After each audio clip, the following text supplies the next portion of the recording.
that should just go to. Test, test. I think that's it's. I'm hearing it too.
Hello, hello, hello.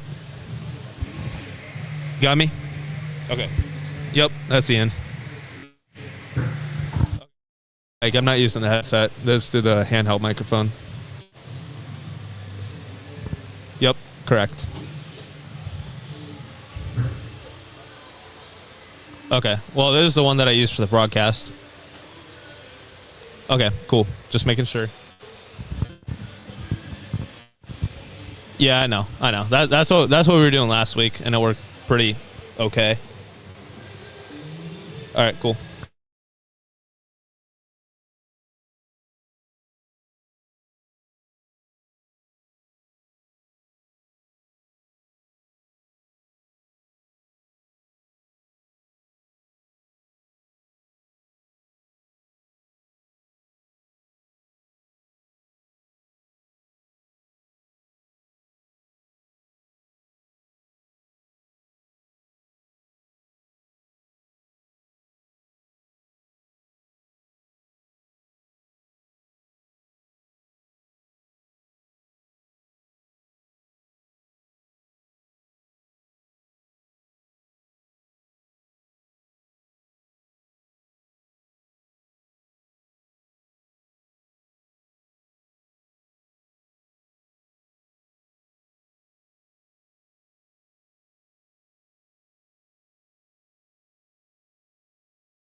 Well, good afternoon, everyone, and welcome to Cap City Summer Elite League. The hockey moves on into the second week. Kevin Rao, Ryan Diedrich with you here at the table, and across the way between the benches today, our very own Ian Phillips. And Ryan, we had a fun week last week. We had a kind of a short period. We go from Thursday to Tuesday.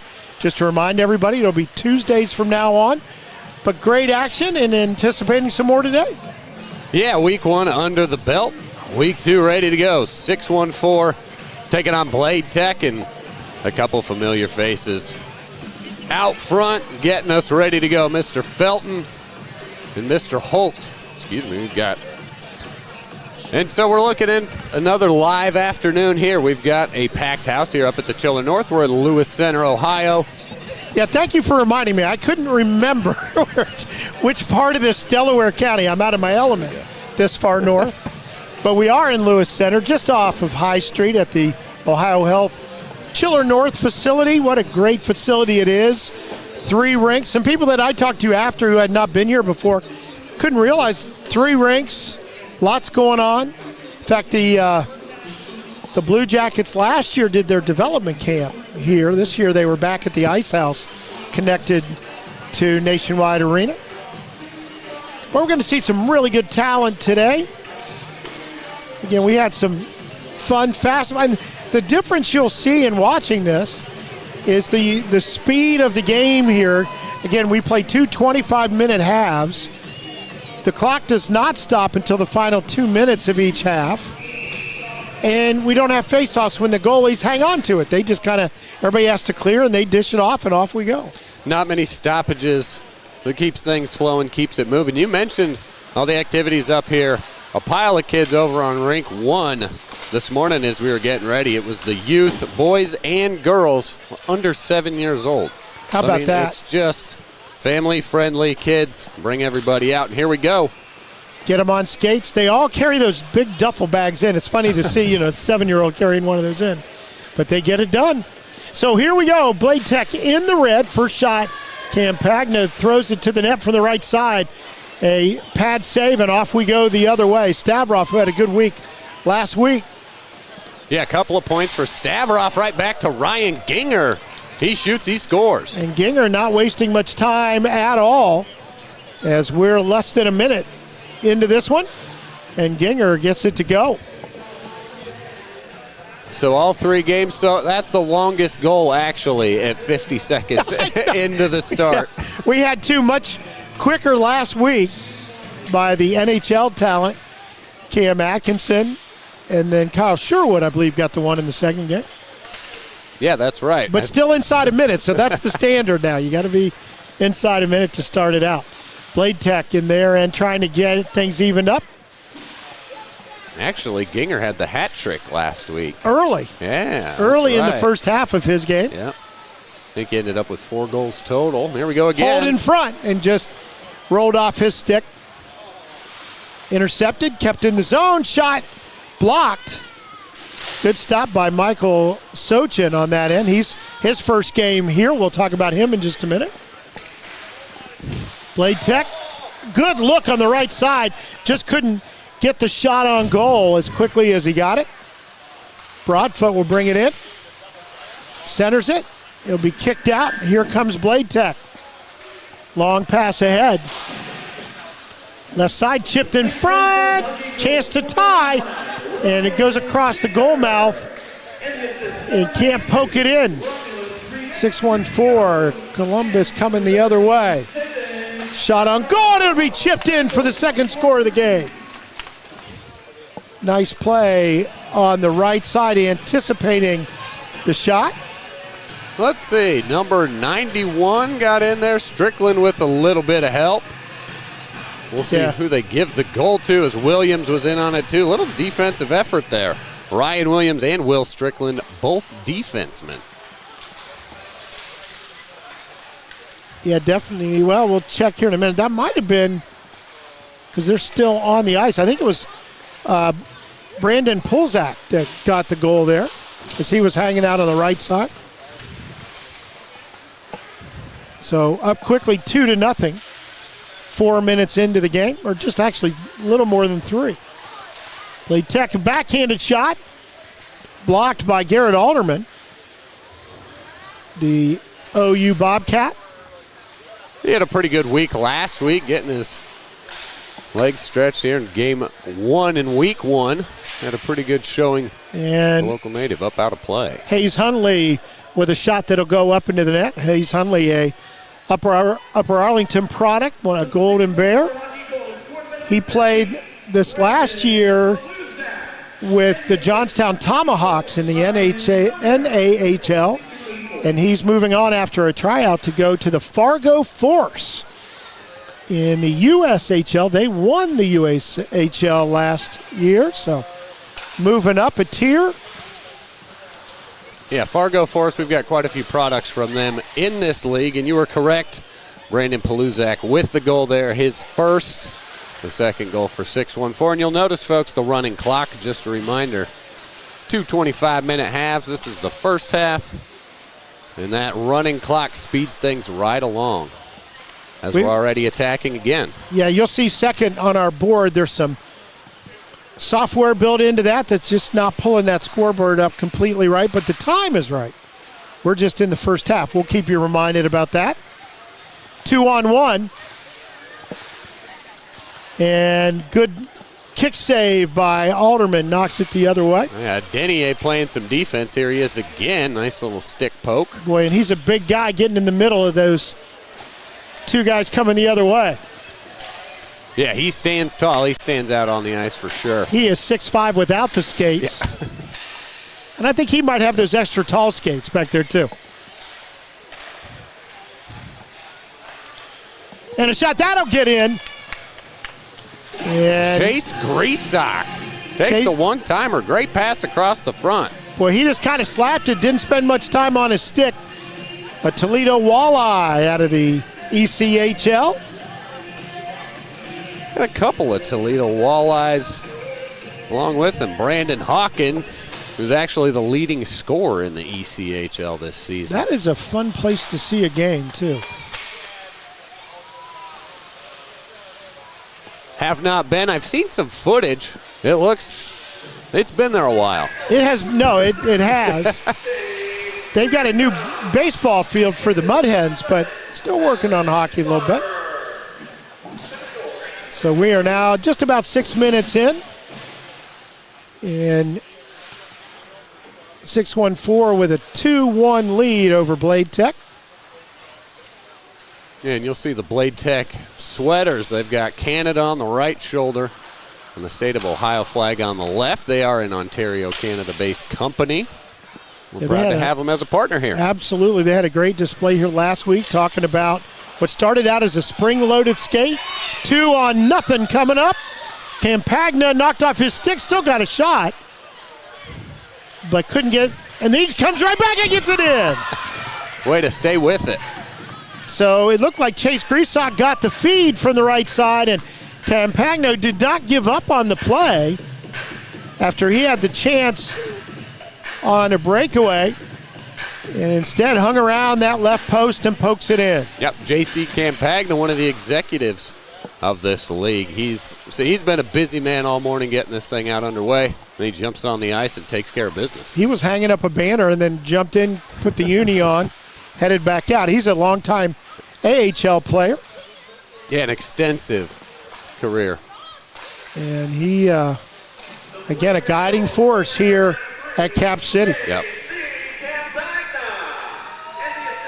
All right, all square, 2-2. Again, there you go. Intercepted in front, backhand, and just blocked. That again was Pulsak, who likes hanging out. Did he get it? Finally get it in? Nope, don't think so. They were just signaling where to take the face-off here. Yeah, actually going to have a rare face-off out front, so a little tie-up there. Good effort from Paluzak. And can't keep it in the zone, so they'll circle back, get the attack. This time overshoots. Hunley there to grab it. Actually almost gets all the way back to the goalie as they try to set things up. It will get outside their zone. Don't need to change up, so 4-on-4 at it right away as 614 gains the zone. A lot of checking, not really checking, that's the wrong word because we can't check, but a lot of defensive pressure put on. Slapper from the left side. That's Jonathan Sonnedecker. Ethan Heideprem doing some good stick work out front, being a little patient, trying to set up an offense. Hundley goes D to D, gets it back in front, takes the shot, and just be able to take it off his chest is Garrett Alderman. Nice Hundley had a good look. Yeah, quick little wrister there. Good look from Hayes Hundley. You know, you like when those D guys can get it on the net, play that 200-foot game. And he likes to attack. He's no shy of goal scoring. That's probably what got him to Fargo. He has another chance, longer shot this time. And a glove save actually bounces off looks like the pad on the stick side. And Adenier gets it out. 2-on-1 break. Into the middle on the trailer. And again, another good stop. Our goalie's doing a nice job here in this first half. I like the diving effort from Sochin back there. Getting out, being aggressive. Stavrov brings it, tries to work around. He does in the backhand. That was a pretty one. Hey, Stavrov, you can see the little smirk there and the fist bump. Stavrov. My goodness. Yeah, he's a good one. Yeah, the old Dublin native. We saw him last week. Yep. Just getting it done. He'll be headed to Dartmouth this fall, it looks like.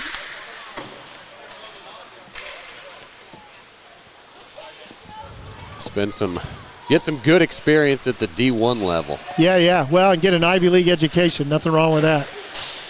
Long slap shot, no good. Goes around the right side of the thing, all the way back the other way. Ramo. Fans on it a little.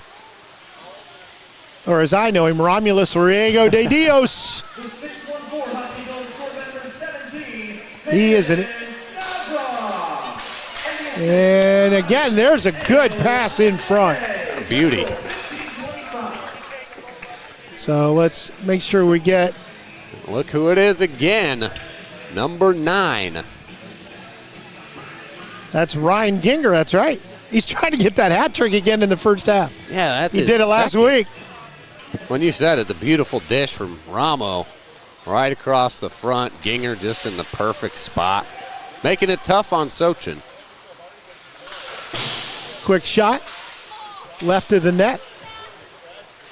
And here comes Bladetech trailing now 4-2. Nice pass in front, but glove save. Really nice by Alderman there. Went across his face in front. And you notice with the 4-on-4, there's a little more room on the ice, so these guys can really kind of play that two-man game, as you saw. Kind of a small two-man, 2-on-2 there. Nice pass. We do see that a lot, and there's right on goal. In and out of his glove, but it'll squirt to the right side of the net. He'll flat stick that out of there. Stavrov trying to gain the zone, but poked away from him by Campagna, and he'll find a 2-on-1. Shot will go up into the net, and that should stop play. I don't think they realized it did.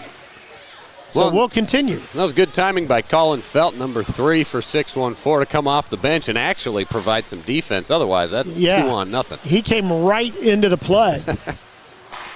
So everybody was checking for too many men on the ice. That's the first thing you look for. But he did it well. So Bladetech again down by a couple.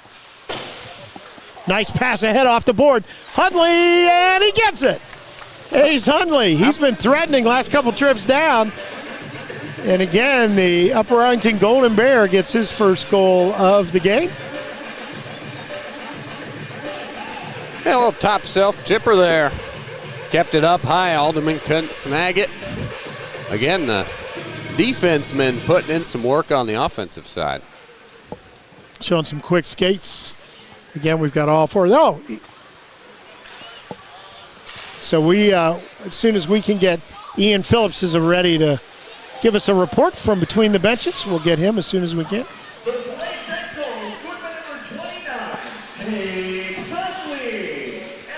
Oh, nice cross-ice pass, but just a little bit ahead of the intended recipient. And Bladetech, 2-on-1 chance, but off the skate in the middle. And it's going to be knocked. Again, that stays in. Huntley able to keep it in at the blue line.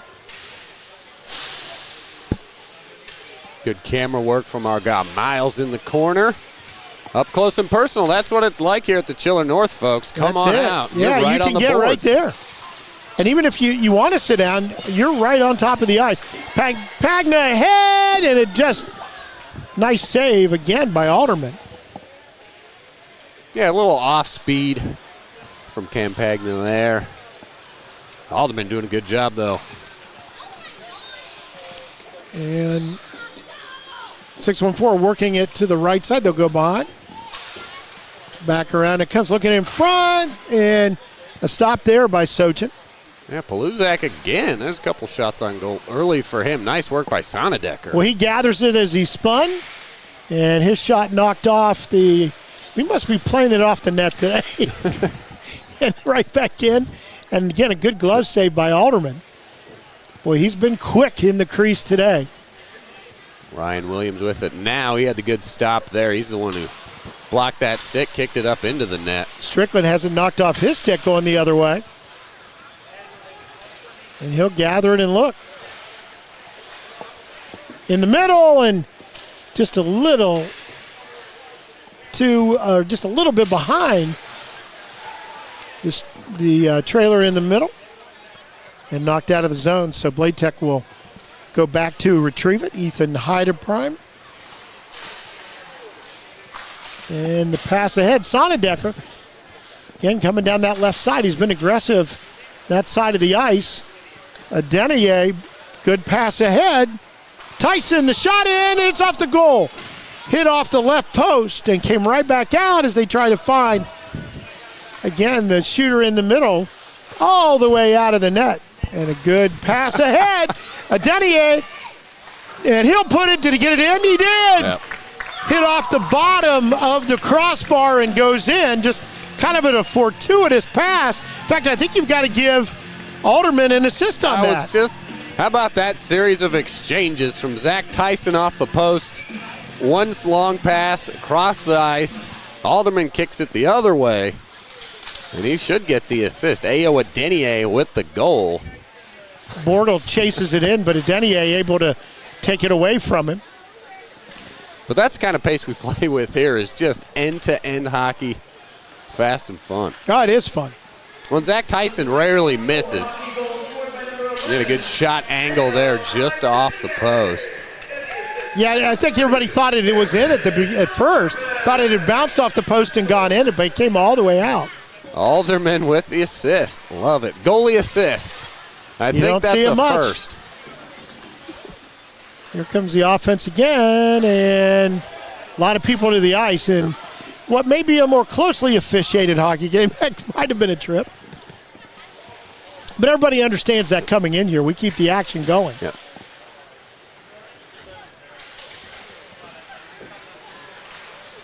Yeah, that's the most contact we've seen so far. 6-1-4 with a chance. Nice pass left side and a goal. Boy, that came quickly. And I think is that Ginger? Guess who? It's another hat trick in the first half. That'll be his new nickname. We'll know him as HT. Man. I want to remind you on our scoreboard, the the half is not really working in the software configuration. So say second. We're actually in the first half. 7:36, that is correct, as we get into the later minutes here of this first half. But a 6-3 lead now for 6-1-4. Pass ahead. Ginger off to the races. He wants 4. See if Bladetech can answer Quickly, here. 2-on-1 the other way. Farthing set up to the left. Shot from the right is blocked by Alderman. That was Trevin Erie letting that one rip. Shot that time right at the net. Picked up by Bladetech trying to center it, and it's knocked away. Nice backhanded pass on the lead. Who can win the race? And instead it'll be Sochin to come out and grab it. Then he'll face a shot right back at him, and a little poke check gets it out of there. People changing, so fortunately 614 had a player back, and it did not stop Alex Barber getting in there. Stavroff battling for it. And he'll circle back on the side wall, comes all the way to the slot. Looking for help now, Denier. Denier, a little give and go. Not able to get the pass back to him.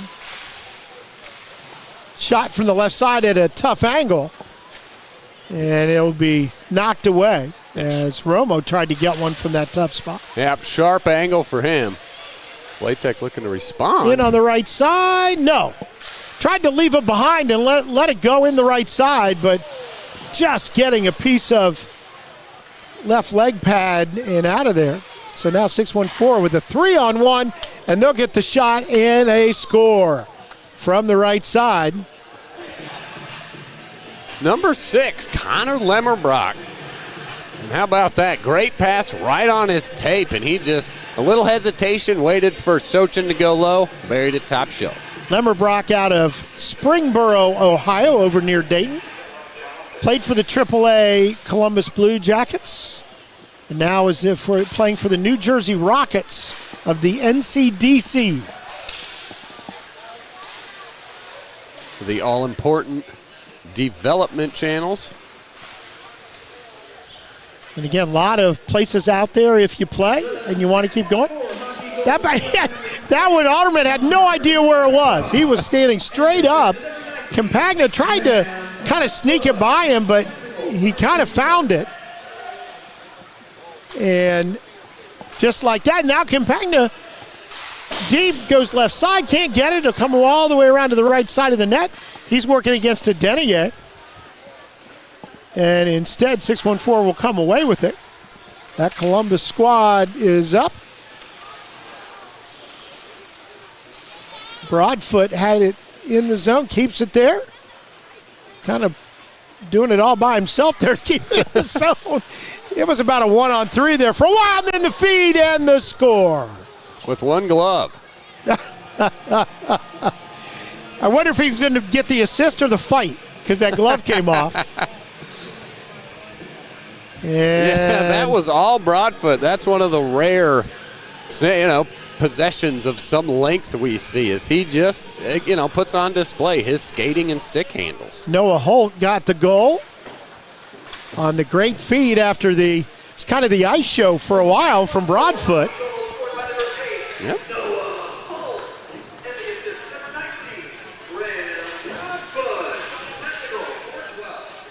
So 8-3 is the lead. 3.5 minutes to go in this first half. Again, reminder, the scoreboard, I think, is going to read second the game, so it'll be half right.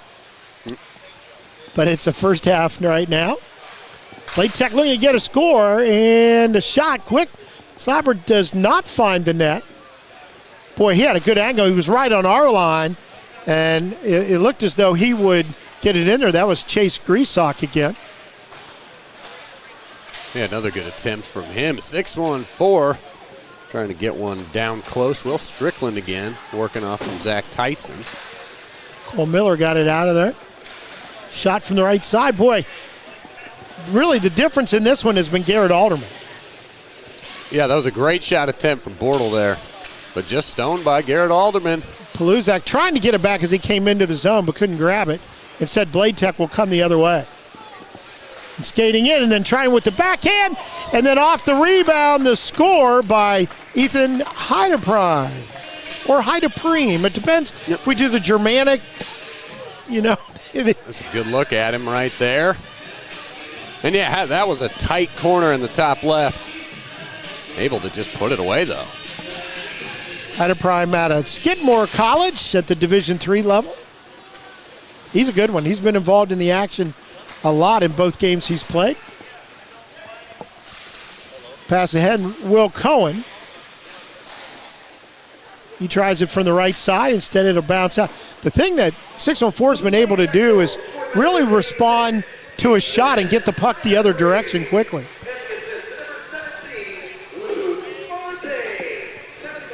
And I don't know if they're There's a goal. right on cue. Was it Hyde Prime again? Number 8, that's No. going to be Jack Bortle. That's Jack Bortle. That's So- his first, but he was in there just a possession earlier when Hyde Prime scored. He missed had a shot led to it. So Bladetech, a couple answers here. They're only trailing 3 now instead of 5. That's a good effort here before the half and looking at another chance. Boy, another interception, another 2-1 opportunity. And looking for the trailer, and good defense in front. Stood tall, but then a second chance, but blocked with a stick. And good skating up ahead quickly, and chip off to the right side, hit the outside of the right post. As we get to the minute mark of this first half.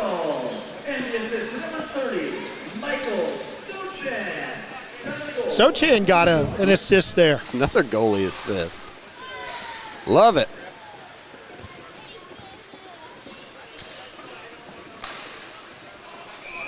And we're going to get offsides there. Stavrov tried to get it to the middle, and instead, the middle guy was a little behind the line.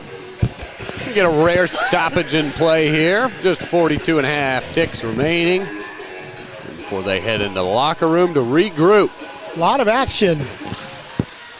Plus, I think, watching this action, if you're a fan, it informs the way you watch after you leave here, even if you're a little up higher and you understand the dynamics a little bit more. And dodging in front, but a save that time by Sochan. That was quite the drag there by Broadfoot, showing his skills again, but Sochan stands tall. He dragged that Broadfoot just a little bit. Sorry. Proving that I am a dad with some of the witty punicisms. So quickly the other way, but intercepted, and 614 will run out the clock, and that'll do it.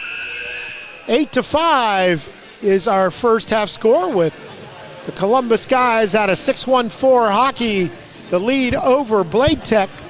We will take a break, and when we come back, we will have second half action for you. And the good thing is our scoreboard will be right about which half it is. But 8-5 is the lead for 614. We'll be back after this break.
Yeah.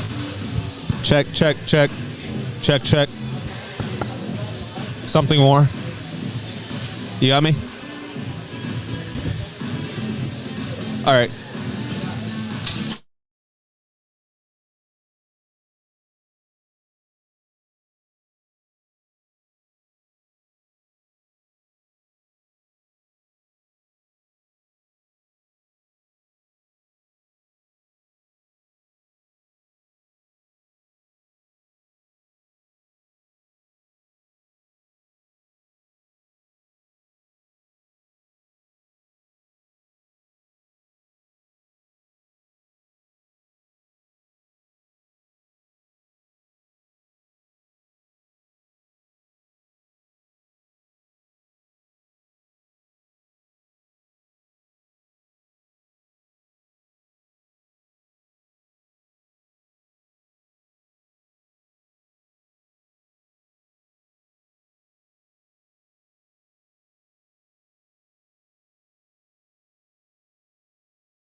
Wait, does Kevin know one?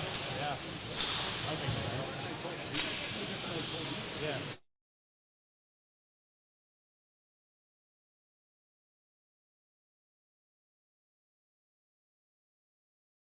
Yeah. And he's got the puck there, knocked off his stick.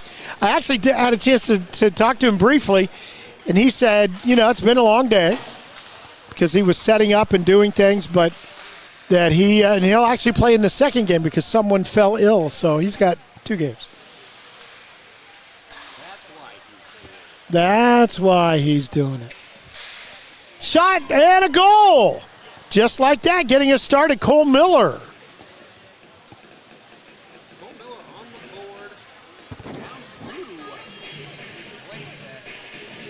So they're fighting back. It was 8-3 at one point. So 3 straight goals. Well, not in this. I mean, that's right. That's double.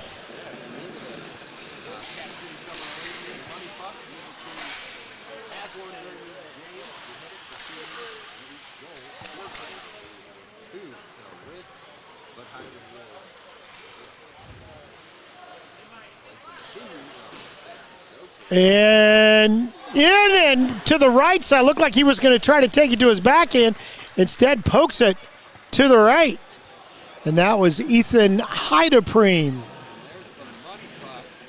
Was it on when he took it? Did they try to sneak one by there?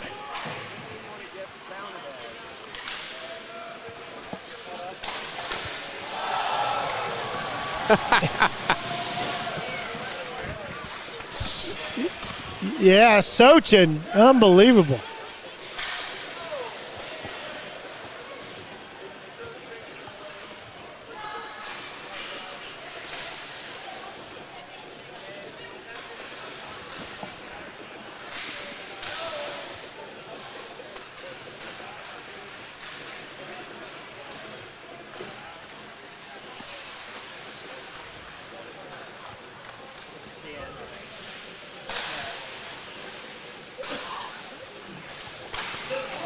Thanks, Ian Phillips, former Gahanna Lincoln Lion.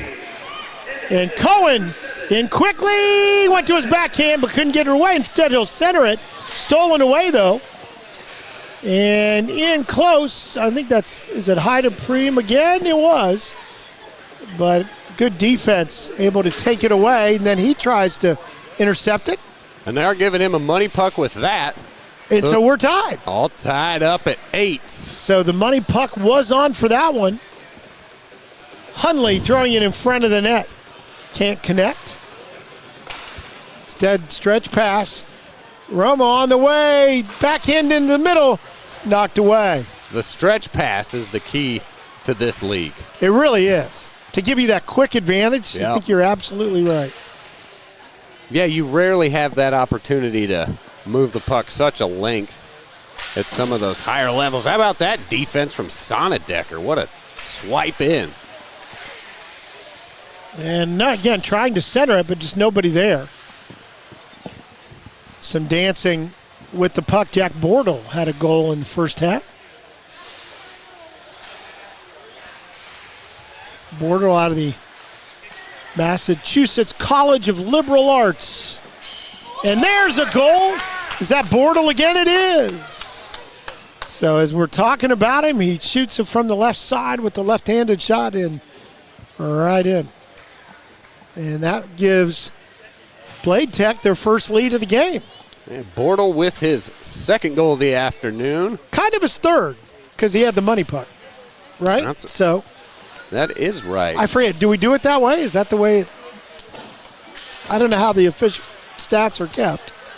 You're much closer to that than That I is, Ryan. yeah. It's all worth two.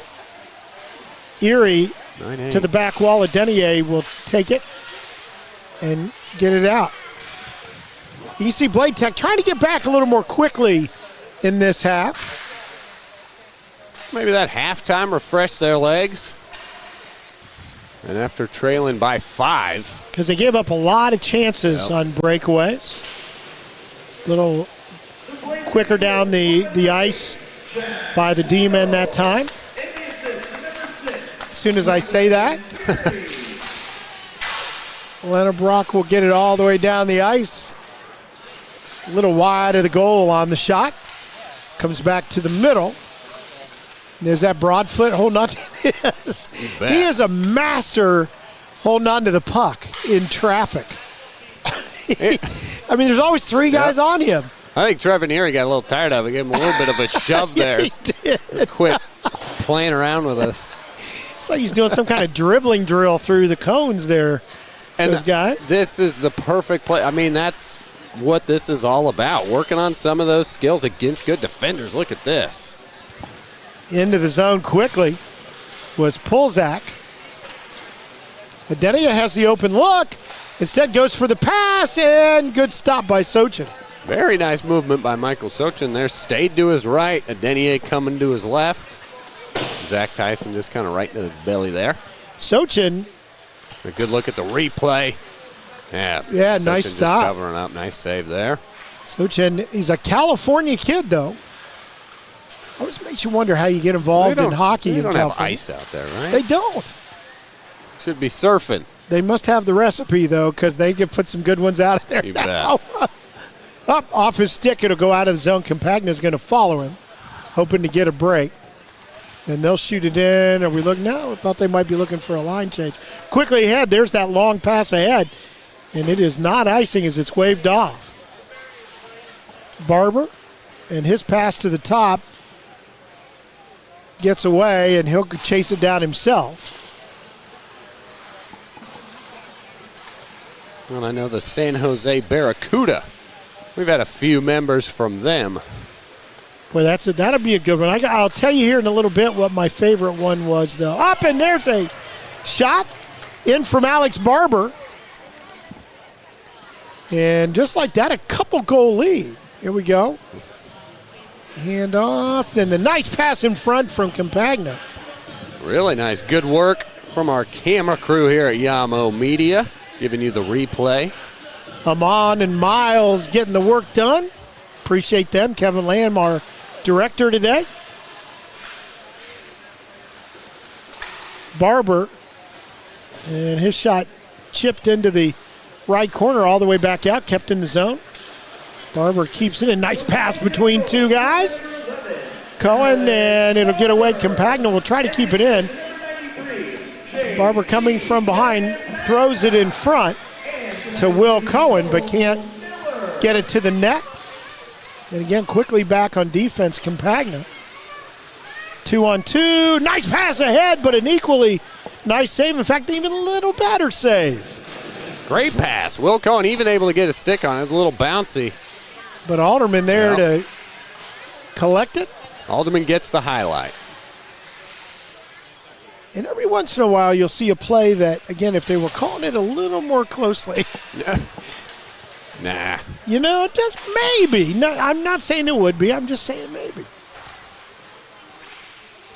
6-1-4 in, but And just 2 officials as opposed to. oh no, that's way harder. your The way these normal guys are 3. skating, Oh, with yeah. 4-on-4, it's impossible. But yeah, Rome- just another sign of, that's a little loose on the rules. Yeah, maybe. That's how we like it. Romo with it after the steal, and then he's knocked to the ground, able to get right back up, looking for some help.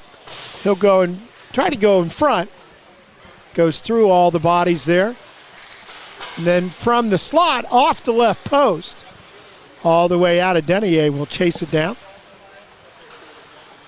Get it right back to Stavrov, who tries to hook it between legs. That's a great move. We've seen it a couple of times in this game. Tries to just drag this back skate a little bit and poke it between the legs of the defender. Miller, cross ice to Cohen. Can't keep it on his stick, and Denier will steal it and look down ice. That instead poked away from him. Shot blocked right in front as Farthing tried to send it to the net. A little bit nice to see some defense getting played. Denier getting in the way of a couple there. But Bladetech still just pressing the issue. Saucered ahead. Farthing now high to Preem. Shot from the left side. His stick just knocked off the momentum a little bit. Great move by Jack Portal, too. Moving to his front hand, and there he is again. Must be fun for these guys to operate in some open ice. Yeah. Again, it's kind of like the Olympic game where you have the bigger rink. You just have 5 guys out there, but a little more room to maneuver. Kept in by Williams. And 6-1-4 looking to set up the play. They'll go 2-2, and then a little give and go. Good poke check. Bladetech will take it back, chipped ahead, and just can't quite get into the zone with it. Long stretch ahead. Is that hold? And it was, and taken off his stick. Developing a 2-on-1. Heidepreem to the left. Cohen down the right side to Heidepreem and in.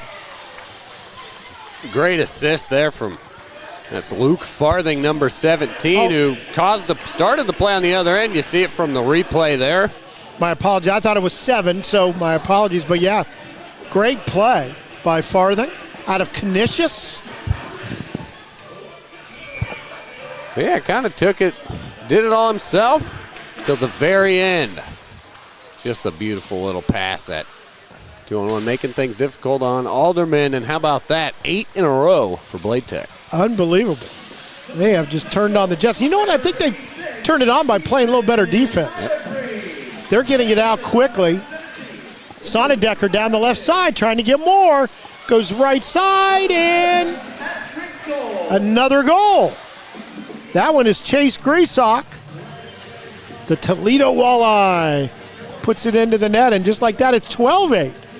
When it was 8-3, I did not see this coming. I got to be honest with you.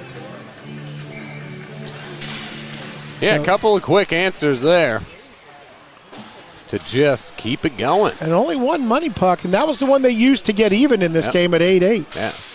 Where you get the double goal if you get it through. And I don't know if I'm 6-1-4. They need a money puck, but they can't stop Bladetech, so.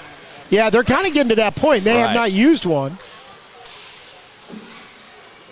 Because Bladetech just seems to have found a defensive gear that is setting up their offense. Yeah, Griesok played almost 70 games with the Walleye last year. Well, that's a bunch.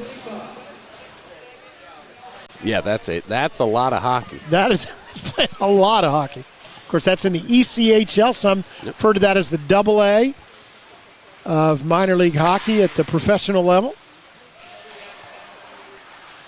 Columbus knows a little bit about that with the chill back in the day. And I think most people would say having the chill here was the reason that we were able to get the Blue Jackets. Yep. When the NHL saw the support for the chill.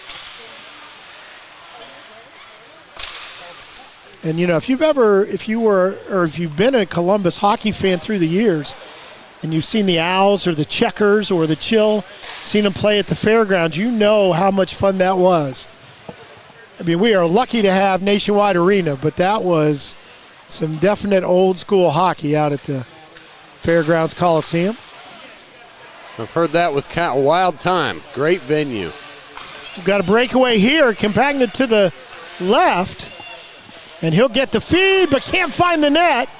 It'll be taken away. Here comes 6-1-4 the other way. Stavrov lays it behind to a Denier. Can't get it, but from the left side, he goes off the post and no good. Ryan Ginger again. Almost nets his 5th goal of the afternoon. His 4th, excuse me. Yeah, he only scores in the first half. Yeah. He gets his hat trick in the first half, and that's enough. Good save by Alderman again. Hunley in on the net. Stretch pass. Stavrov's going to chase it. And the icing waved off. Long pass ahead. 2-on-1 again for Bladetech. And the shot, no good. Set up on the left side. Let's see. Is that a number that we don't have? The rare stoppage Miller, in I'm play. sorry. It's the other Miller. We've got Cole Miller, number 3, but another Miller popping out there for Bladetech. Hunley's pass. And cycled around by Cohen. In on the net. Couple of bodies there, but able to get it out. Williams sprints in from the right side, and his backhand was taken off his stick. Connor Miller is the other. Okay, 91. Checking up there. And that one off the crossbar up into the net. We're still playing it off the net today. We didn't last week, right? Right. I didn't miss that. Of course, if it gets outside, it'll be stopped for sure. Yeah, it seems like it's kind of been at the referee's discretion here. There's been a couple where it's hung up a little longer, whatever. And again, we've got a running clock.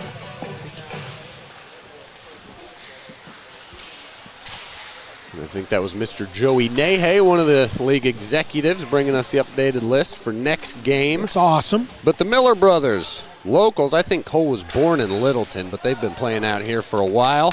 Cole 21, Connor 20 years old, from Columbus here. Connor was with the Chippewa Steel last season and the Granite City Lumberjacks. And then older brother Cole, you mentioned at the University of St. Thomas, 37 games last season. And he played a bunch with the Sioux Falls Stampede. A good logo, which we'll talk more about next week. I've got a couple that I want to talk to you about. Sioux Falls Stampede, Granite City Lumberjacks. Campagna trying to go around the defense. And that one Chip trying to get the high part of the net. But instead it'll come out. And makes its way to Stavrov. Cohen between him and the net. And it'll be taken away. Here comes Bladetech. Pass to Cohen. Beats everybody left side. And then beats Alderman to the net. And, man, it is just fast and furious down here. By the way, I think Ginger got the score on the previous time down for 6-1-4. So he can score in the second half. Or he's allowed to score in the second half. Because he scores a bunch in the first half every week. This one looks like our Bobcat, number 7, Will Cohen. So Cohen knocks it in. Looks like his first on my tally. 14-9, so that's 11-1. Erie run for Bladetech. Shot from the slot, knocked out of there by Alderman, or caught by Alderman. And then he'll dish it off again. That's the way we do those. Goalie, when he has control of it, everybody has to go back, and he'll dish it off to one of his guys. Lennerbrock, nice job, but stolen away.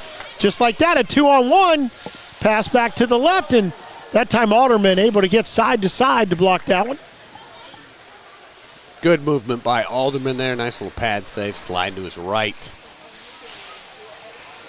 Here comes 6-1-4. As they'll try to get back, and got about 6 minutes to do it, trailing by 5. The money puck light is on for 6-1-4. Stretch pass and able to knock it down. Lennerbrock. But stolen right back away.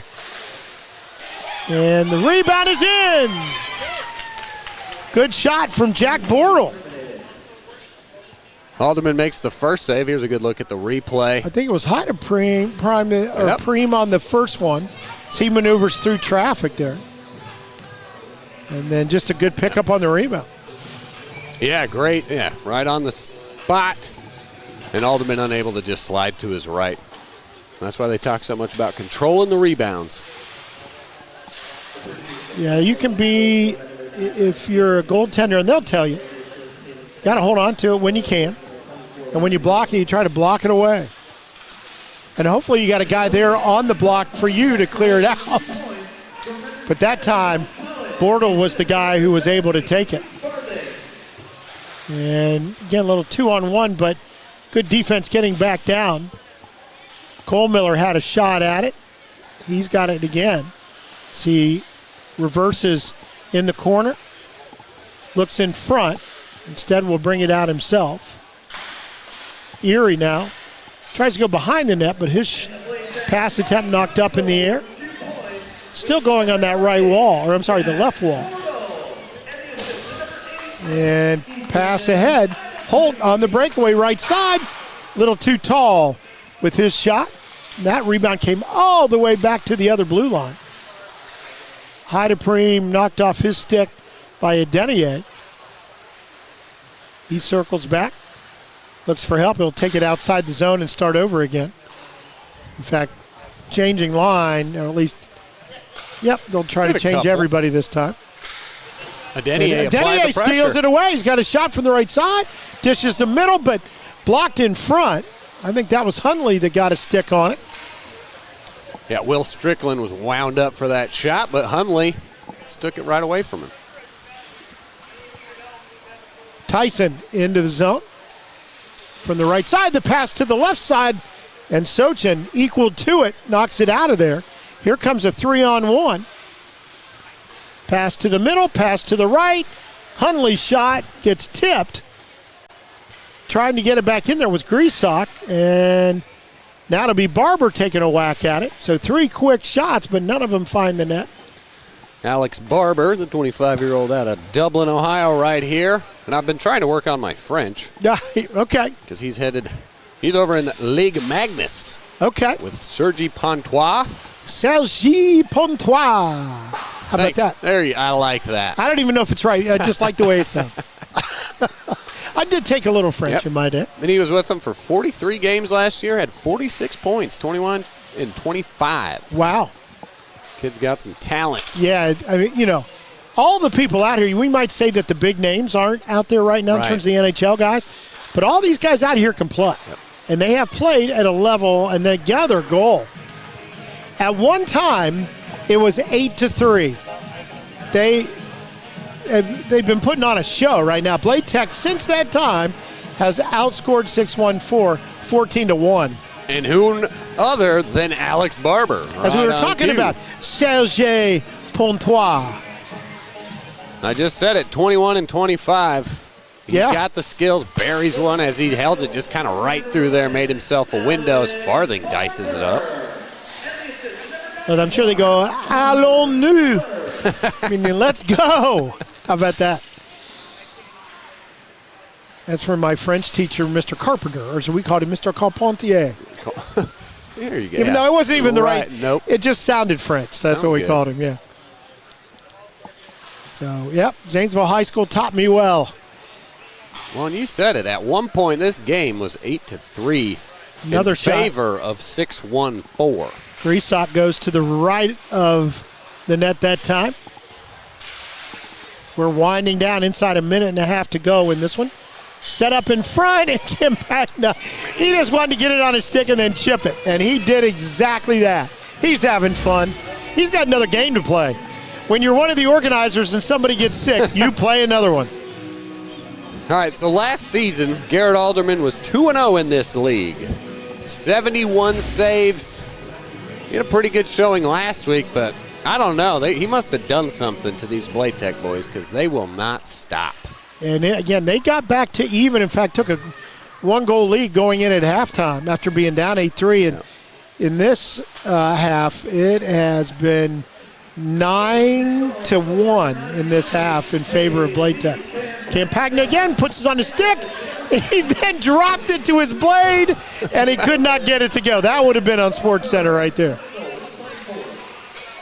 Shot to the left, and too far to the left, outside the left cross, or the left post. And another shot in front, this time blocked. Alderman, I don't think he's going to look at this film. He's going to let it go and come back next week. Yep, moving on. Because he is not what this score indicates today. I think 614 has just run out of defense in this half. I think in you're front right. of him, yeah. Whereas we thought about that with Bladetech in the first half, whether the defense was going to be equal to it, and boy, did they turn it on last couple of minutes of that first half. Hold on a breakaway with 18 seconds, and literally standing on his head was Sochin as he actually went down, spun around, and made the save. That was Nureyev That was down low. fantastic. And that will do it for the game. An 18-9 win in this one.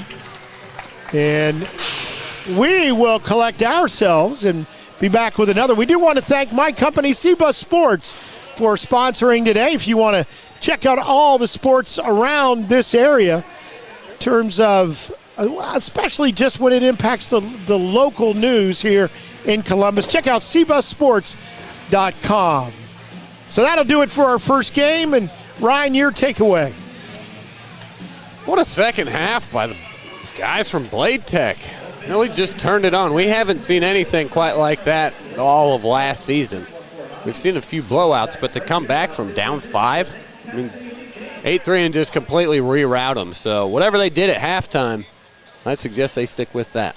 18-9 win. We'll have another one for you as the players from the Columbus Battery will be here, and High Bank will be here. As you see right there, the Battery Hockey Academy, which we'll call Battery, and High Bank Distillery, which we'll just call. So there you go.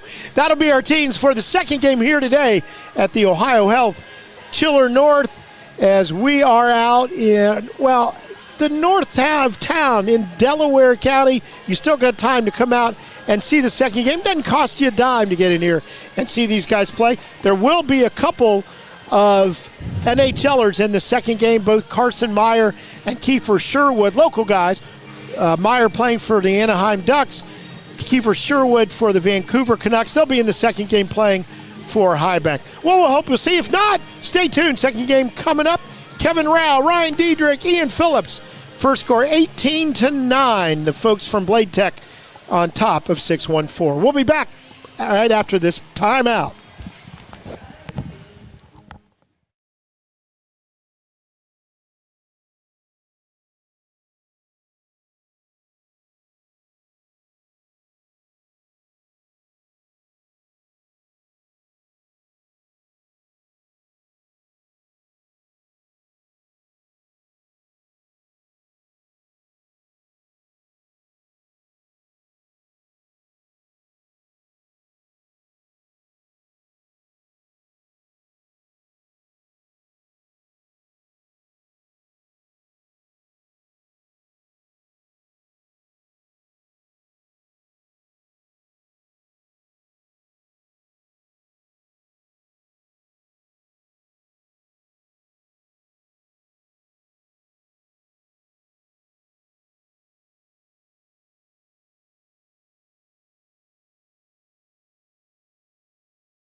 Test 1 2. Test 1 2.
Test.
Welcome back to the Chiller North in Lewis Center, Ohio. Kevin Rao, Ryan Diedrich at the table. Our friend Ian Phillips across the way. And we get ready to start the game, our second game today between Battery Academy and High Bank. And before we forget, let's go over to Ian Phillips between the benches. Hey guys, we're back. Game 2. Game 1 was a thriller. We saw a crazy comeback. And Game 2, we have a little bit more firepower. We got a lot of Buckeyes here for High Bank. We have Carson Meyer, we have Kiefer Sherwood, 2 NHLers. And then over on the Battery side, we have quite a few Buckeyes as well. And we're excited to play this game. The players were buzzing in warm-ups, skating fast. These two teams really took it last week, and they're excited to go. So I'll send it back to the desk. Game 2 up next. Well, we are certainly ready. And Ryan, again, we're going to see a lot of those, the scarlet and gray helmets of the Ohio State players. Yes, sir. Some just committed. Some have already played there. But if you want to follow along, I'd pull up on your device of choice the Ohio State roster. you can kind of follow along. Yeah, absolutely. And as you can see, represented from both sides. You've got some players for Battery and some playing for High Bank Distillery. Caden Brown right there. Getting ready for this one. And yeah, you mentioned big comeback in the last one. We rarely see that.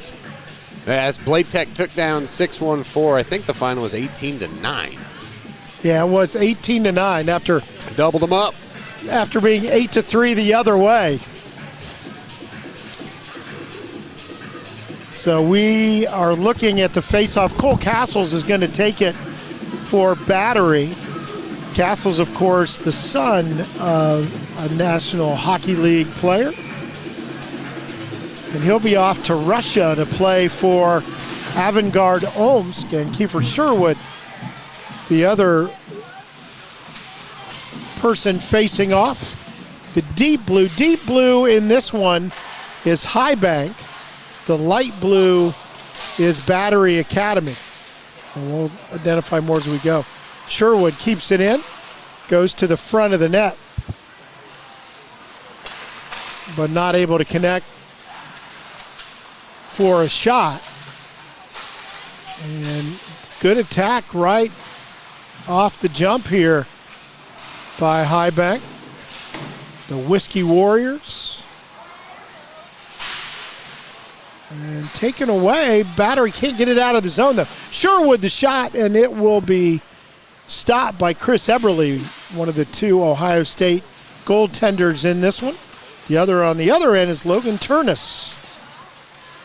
You can tell by his pads, leg pads, that he's got that scarlet and gray motif going on. So a lot of flurry early. A lot of action in the High Bank end. A couple of shots, but turned away. And that's where we are. We did not get that score in the first minute this game. I was going to say, we're 90 seconds and counting here. So this is the first of 4 that has not had a goal early. Stolen away. Jack Johnson. And he goes to Campagna, but a good stop. Turnus knocks another away with his glove, and he'll sit on this one, able to make the passes. Folks clear. How about Logan Turnus there, batting down a couple. We didn't know right away that Jack Johnson was going to be in this one today, but he is here, and we're glad to see him. And you will note that name because you'll say he used to play for the Jackets. Well, he's going to again. Yep, back on a 1 year. Love to have him back in the city. And shot in front. Can't get it to go. That was Jamison O'Flynn. Well, much like the NHL, Jack Johnson out here, 37, playing a bunch of 21-year-olds, 20-year-olds, bunch of youngsters. Yeah, no, he's not a stranger to that for sure. Of course, able to capture a Stanley Cup. Yep. With the Avalanche, I believe, that's right? Right. Yep. And that's the beauty of this league, too, is it gives these college kids, these young guys, a chance to play with that veteran leadership, a Stanley Cup champion, to be on the same ice as him, awesome. Noah Powell, who is in there, just took that one off the left post. One of the former, or maybe still, we'll have to find out, Dubuque Fighting Saints in this game.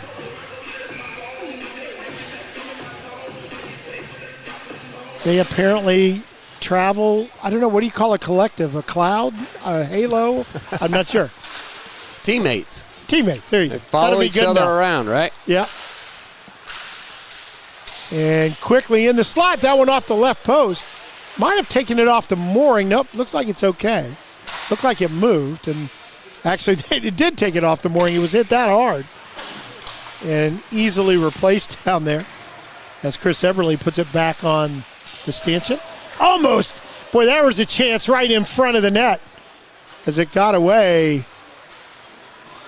Let's make sure I've got the right guys in the right spots. Actually, that is Eberle there. And, well, no, that is Eberle. They both are wearing. Yeah, they both wear 30. They are, just to mess me up. All goalies, yep. Yeah. Or at least in this league, for whatever reason. No, that's the way they told the sponsor to do it. Sure. And let's see, Max Montez, when we see him on the ice for High Bank, he'll be another Dubuque Fighting Saint alum. Yep. I think we had Davis Burnside, one of the new players today for Battery, number 13. Now at Ohio State, but was with Dubuque in his junior league season. And there'll be a stop. And I want to get this straight. That is Logan Turnus in the dark blue and Chris Eberle down here at the other end for Battery. Both Ohio State, both wearing 30.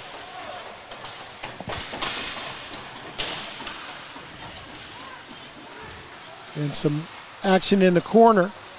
Taken away, Battery. We're still looking for our first score, almost 5 minutes in. Cross ice, the shot from the right side goes to the left of the net. It was Cole Castles shooting that one. Carson Meyer here. And there's a shot. Did it get in?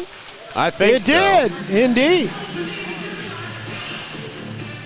High Bank goal, and take a look at the replay here. Carson Meyer, Kiefer Sherwood, 1-2 right back to him. A little Yikes. tick-tack and tick again. I can't go tic-tac-toe on that one, but there's a couple of guys that have seen a lot of professional action. Yeah, that's a 2-on-1 you don't want to see.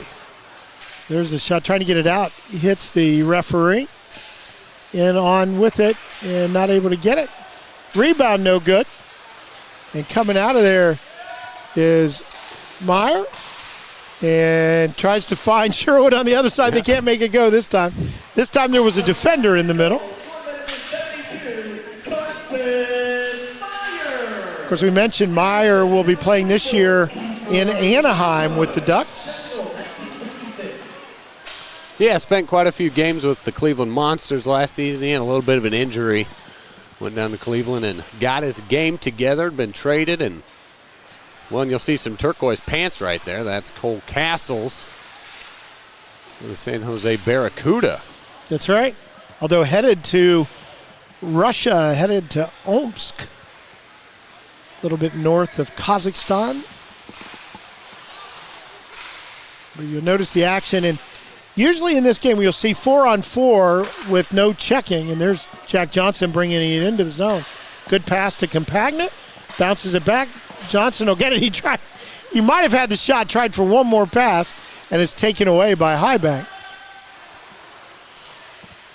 Johnson to the middle of the ice, behind the back pass to himself. Takes it in the slot, looks, goes cross ice, and the shot is good. JC Campagna, kind of leapfrogging a stick or something down in the corner, just gets himself out of the way. Jack Johnson, nice workaround. And I think that's Spencer Cox out of Miami University that puts it home. Yep, right on cue. So he had a couple last week, Spencer Cox making an impact. That's the beautiful thing about this league. The defensemen get to score all the goals. And with a lot of them. They do indeed. And yeah, because 4-on-4, you're part of the offense each time down. Cox, you'll note from the red pants, red gloves, red helmet of Miami University and the Red Hawks. Montez across the ice, chases it to the wall, into the corner, but scoots past his intended recipient.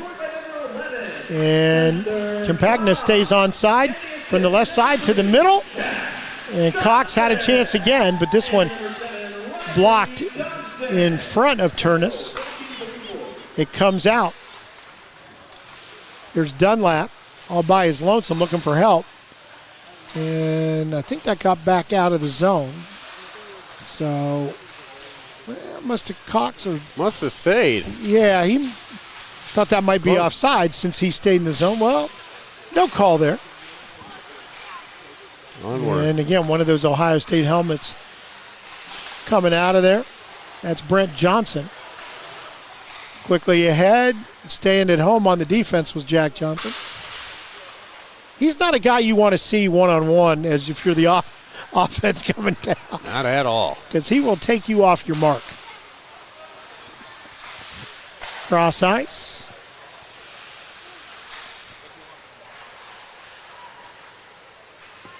And looking for that shot in front, sent it in front. Couldn't collect it.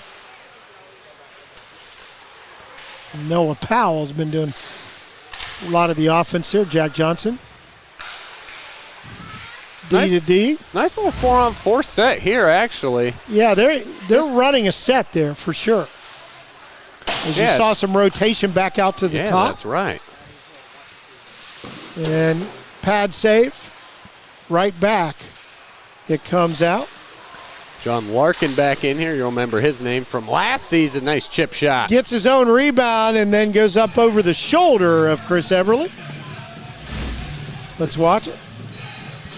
Nice look at the replay here coming up top. Good job to keep it in. There's the pad save. And then just a quick chip, quick flick of the wrist. Yeah, it's number 21, Mason LaBelle. Did a good job of finding the empty hole in the zone and just kind of parking himself, waiting for the assist from his teammate. He was an El Paso Rhino this last season. One of the good mascots I'm going to be talking about next week. We're going to look into some of those of these players. Did a little bit of research. I found out what the KHL was. It's the Continental Hockey League. Oh, Continental with a K. Because it's Russian. Yep. They need that hard K in there. Johnson retreats. His pass stolen away. That's Sherwood. He'll dish ahead to Meyer. The shot. Nope, another pass. And an easy one for Kiefer Sherwood. Yeah, he made that look pretty effortless. Gives a little dish there to his teammate. Sherwood played last few years with Nashville. He's off to Vancouver this next year.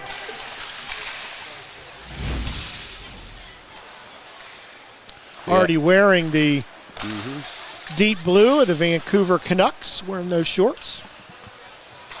Cross eyes, Meyer with another chance, and he gets another one. Well, actually, I was reading a little bit about that trade, and I can't remember which executive from Vancouver, but they said, we saw him up close and personal in the playoffs. We want his talents here.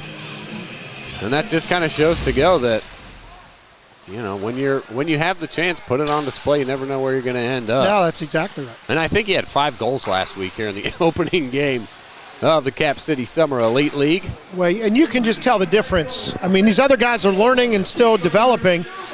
You're looking at a couple of NHL players in Meyer and Sherwood who have done it. I mean, they've signed free agent agreements. There's a reason why.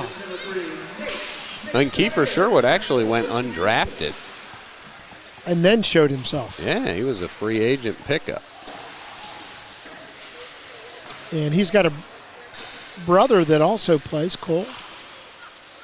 And last check was in the Nashville system.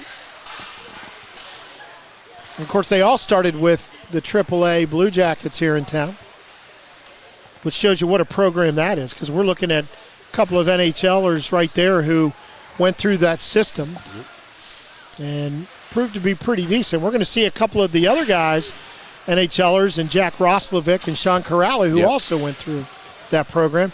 Here's Sherwood, and again, and a little tic-tac. A little too high. That one got stuck. It just didn't. But yeah, Kiefer Sherwood, undrafted in 2018. The Anaheim Ducks signed him. A short contract, but he played his way into an extension. And since 2018, he's played 187 games in the NHL. 58 points, 24 goals, 34 assists. Last season, he had a plus-minus of plus 26. Well, that'll tell you all you need to know.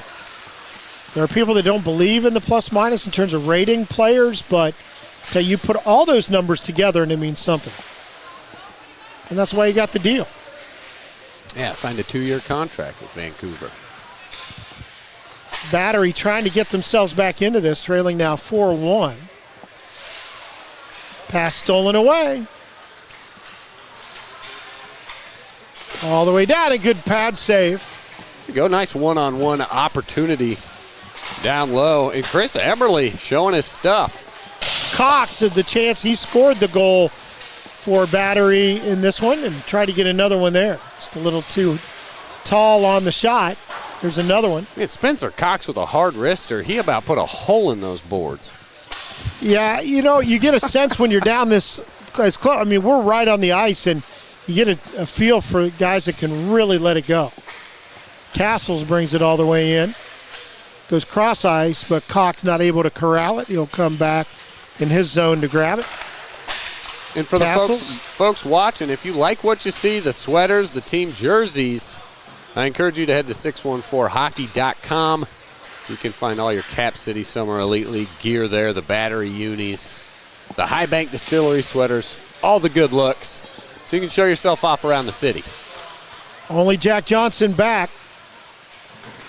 4-on-1. And it's a block. Standing tall was Chris Eberle in the goal. Of course, you saw everybody kind of back up once they saw Jack Johnson back there. It's kind of fun to see.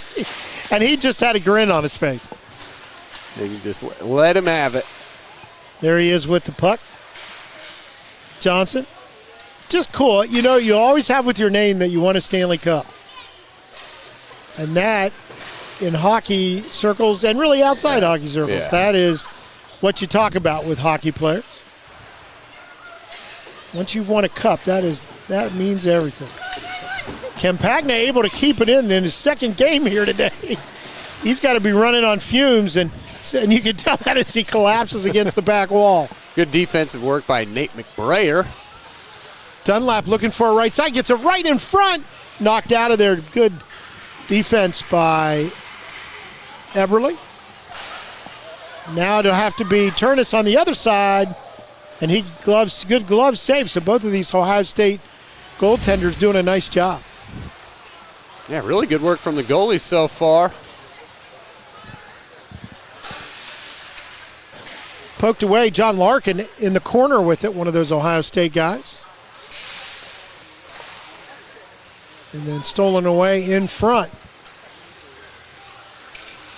Mitchell Kneidl, who played for your favorite team, I know. The Coquitlam Express? Coquitlam Express? That's in the British Columbia Hockey League, one of those second-tier junior leagues. The BCHL's got some cool ones. I'm particularly fond of the Trail Smoke Eaters out of the BCHL. I have not seen that logo. I got to check that one out. Yeah, very cool. Three-man game and stop. Still a chance as Turnus was on the ground or on the ice. He kind of got laid out there. Excellent work, Logan There Turnus. were two stops while he was on the ice. Right. And then collecting it on the other side, Chris Eberle. Man, doing everything he can. He went down and then spun around once on the ice. Johnson will bring it into the zone. Retreats, and he'll keep it in the. I thought everybody thought he was going out of the zone. He kept it in. Yep. Looking for some help. Goes along the blue line. Stays in. Cox will send it around the boards. Taking it to half wall. Back to Cox. And then stolen away. Although stolen right back by Burnside. Battery with another long possession here. And collecting it is Turnus. Another long possession, but still they've only gotten one goal by Logan Turnus, despite all their efforts. And you'll see the good save there by him on the replay. Carson Meyer. back into the contest. Double teamed in the neutral zone and taken away. Skating in and a stick save by Turnus. Johnson will get it, let his troops recollect at the blue line and get it in. He does so. And just trying to find out where the lanes are.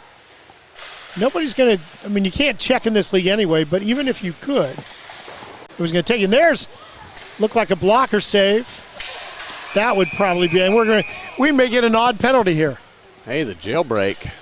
So now it's going to be that player with a chance to score. Yeah, penalties are jailbreak rules. So Nate McBrayer was tripped up there. I think that's what they call him. Yep. So there he goes. Kiefer Sherwood hot on his tail. And there's a butterfly save. Nice work from Eberle. Extending both legs in either direction. We know it's splaying. Yep. And he did a nice job getting that stop. Well, and Sherwood hot on his tail. He was ready. He was looking for that rebound coming off the first save, which is a very heads-up play. Well, if you think about it, it's much like other sports where you get a shot and everybody else then can join in. Yep. That's what the jailbreak is all about. Yep. It's not like a penalty shot where then you stop and take it back out. Kind of fun. 5:40 remaining here in the first half. We'll have a special guest in the second half as well today, so stay tuned for that. And we'll have on cbussports.com, we're lucky enough to be able to sponsor the game today, our broadcast, and we'll have a photo gallery. Our Alex Rao is around taking shots today, so we'll put some things together.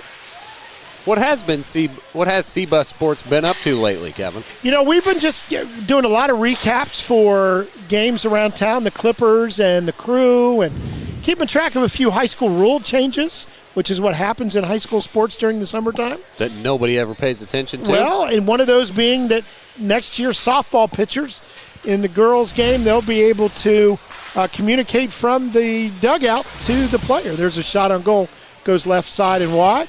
So we have a little wrap-up all about that. You can learn about that. It'll be happening in Ohio High School next year. Cool. So, yeah, just trying to keep everybody abreast. We've had some local golfers that are doing well on their respective tours.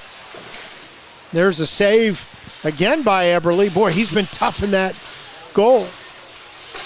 The only time he's had any tough time is when it's been Sherwood and Meyer. Right. 2-on-none. Understandably so. So just clicking down to the floor, but I appreciate your asking. But we're going to keep at it, and we're doing some stories on some things that people want to know about, like what kind of contracts do we see in the NHL? We'll explain kind of a glossary of the terms: two-way, one-way, different kinds of free agency, different kind of arbitration, all the things that come about. Want to explain that for the casual fan? I love that because it's those details are important, and it can be. That affects the reason that teams make moves and things like that. That's exactly right. And all of those things, which to the layperson, Try to understand that a little bit. Yeah. I love it. And then in the fall, we'll have a little pamphlet available that will talk about the difference between high school, college, and professional. And there's a goal. Little rebound in front. But football, just the difference in the rules. Because we hear people in the stands do it. Let's take a look again at that goal. Sorry, we were talking over it a little bit. Right on cue. And there he was, Kiefer Sherwood. And, people ask you about what's the difference between the NHL guys and the guys that are still developing. The NHL guys, their hands are so quick. Yep. And they do so much with the puck so quickly that, again, it's just hard to defend for some of these guys. And he's in the right play before that play even happens. Well, he knows where to be. Spot. Yeah, he knows. Yep. It's like the old Dennis Rodman knowing where to be for rebounds. Yeah, exactly. You know where to be around the goal to be able to chip things back in. I mean, we've seen Sid Crosby do that forever. Yep. And did Meyer get that one? Nope. Eberle holding strong again. Yeah, he did. Meyer right in front with the chance. 2.5 minutes to go before halftime. Get him 2 25-minute halves. And our scoreboard, and there's a goal the other way. How about that look? That'll cut the lead. So getting it. Do we have? Let's see, battery, that is number 96, Mitchell Kneidl again. Oh, Kneidl. There you go. There he is. From the Coquitlam Express. Yeah, we got to keep remembering. Express. Just the second goal for battery. But still Logan 5-2. Yeah, Keep they're in still mind, within it. the money puck is still available. There's going to be a backhand. Did it get in? Yes, it did. So just like that, High Bank. And check out the replay here. It's Jake. Yeah, Jake Dunlap. Sorry about that. And there he is with the backhand. Just carries it across the slot and puts the backhand over the left shoulder. Pretty of Chris smooth Eberle. move from the Ohio State Buckeye there. Yeah, he had the right pace coming across. Yeah. Another chance there to get the close shot. Here's Campagna with a chance. He's going to send it to the right side, but good anticipation by Turnus. He got to the left post there pretty quickly. Left from his perspective anyway. Stolen away, kept in the zone. Jack Johnson. Little 2-on-1. Campagna trying to get it in, can't. And it'll be lofted into the air, stays in the zone. Okay. Keep it in play. Just under 60 seconds remaining. Castles looking for some help, finds it left post. And it'll be knocked out away. That was a good stick there by Turnus. Here we go. Meyer on the breakaway, and his shot blocked. Gets it right back, goes right side, and this one chipped in. Man, Chris Eberle doing a great job making that first save. Yeah, that was, again, but just allowing the rebound. Yep. And so on it was James Hong from Ohio State. There we go. Yeah, he's got the blank name bar back there, but that's number 19. James Hong, a late add. We like to see this. All these Buckeyes, they're getting some very good team chemistry built up here. Sherwood pucks it out of midair. Trying to get a goal here late, 15 seconds. Knocked back out of the zone, and going out to play it is Turnus. And Eberle will get to this one, try to get it out, but kept in, and that'll do it. So let's take it over to Ian as we end the first half. Chia and Nolan Nye, they're the masterminds behind the game production here at Cap City.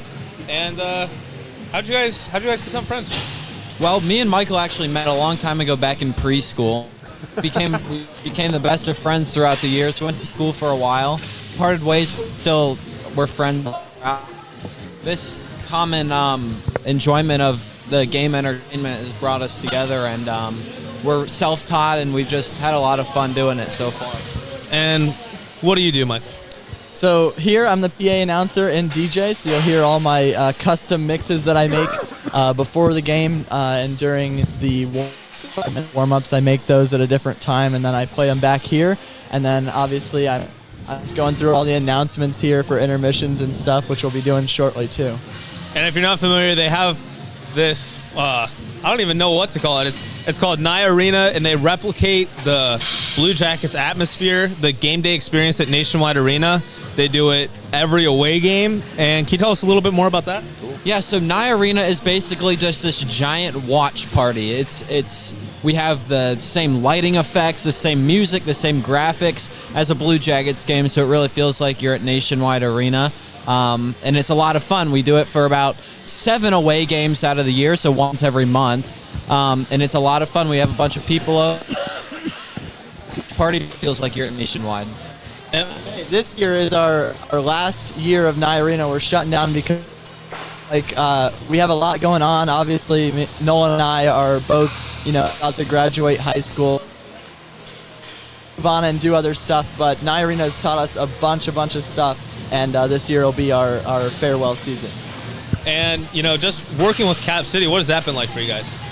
It's been wonderful. I mean, the environment that they create, the players, the staff, everybody, and the fans that come out here are very loyal fans to everyone here. And it's so good to see, all the kids, too, by the barriers getting their signatures. And it's just such a great time to see, how happy we can make people and what enjoyment we can bring to people's day. And just, last off, what's next for you guys? What do you plan to do, after Cap City, getting the season started even after high school? I think we're going to just try to getting as much experience as possible going into college, try to keep making as many connections as possible because that's very important. And honestly, I'm not really sure where this is going to take me yet, but we'll see. It's all about getting experience and getting to know people. There you have it. We'll send it back to the desk. I'm Ian Phillips for Yamo Media. Tell you what, that is we need to do a story about that on C-Bus Sports. I'm going to talk to those guys about that before the season is over because I've seen a lot about it. But if you have a chance to check it out, it's called Nye Arena, and they do a fantastic job. Well, that's going to conclude our coverage of the first half. 7-2 is the lead for High Bank over Battery. A lot more action, a special guest, more Ian Phillips. Ryan and I will be back with all of that after this timeout.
All right, folks, we are back live from the Chiller North in Lewis Center, Ohio. Getting ready for puck drop of game number 2, or the second half of game number 2. High Bank Distillery taking on the Battery Academy.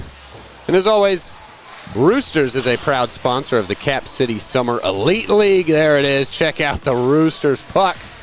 Come up here and get a Roosters charity puck. Every $1 from the sales, it goes to their scholarship fund that they're building this league. So support Roosters and come on up and get the Roosters charity puck. Those are on sale. Proceeds from all those go to a scholarship fund that Roosters is building for local hockey players here. So once again, just a big shout out to our partners at Roosters. As we get back to the action, just a minute into the game.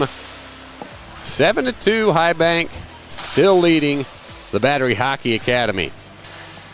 And I am Ryan Dietrich here live on Yamo Media, as we got a little stoppage here at the moment.